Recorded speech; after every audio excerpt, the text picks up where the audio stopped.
Shalom, I'm Talin Abu Hanna. I'm 22 years old. I'm from Israel.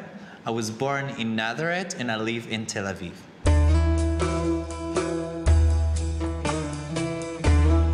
I grew up in Nazareth.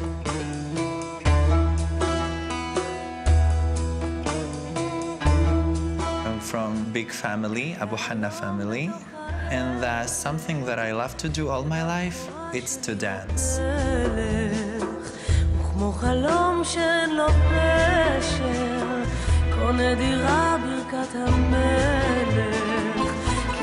החלטתי לעזוב את נצרת בגלל שהחברה בנצרת מאוד שמרנית.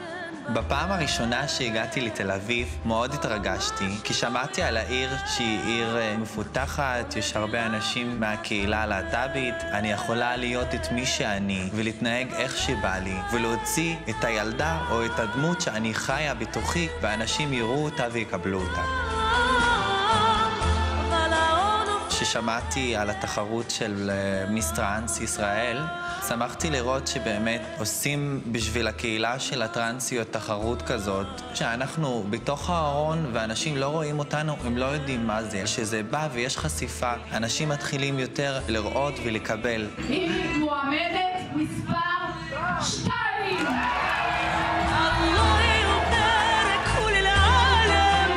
אני הרגשתי שזה לא רק הניצחון שלי. זה היה הניצחון לכל הקהילה הלהט"בית בארץ ובעולם. זה היה ניצחון למען המלחמה בטרנספוביה.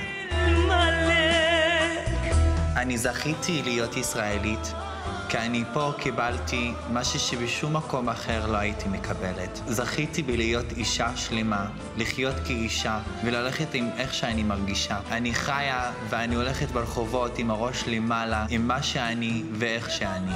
אני פה זכיתי בגן עדן.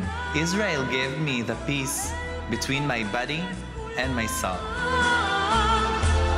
החלום שלי זה להיות אישה מאושרת, שמפזרת אהבה ומקבלת אהבה מכולם, ותמיד ידעתי שיש בה אהבה והיא תנצח. As Miss Trans Israel 2016, my message is a message of acceptance, tolerance, and peace. I'm happy to represent Israel for the first time in the history in Miss Trans Star International.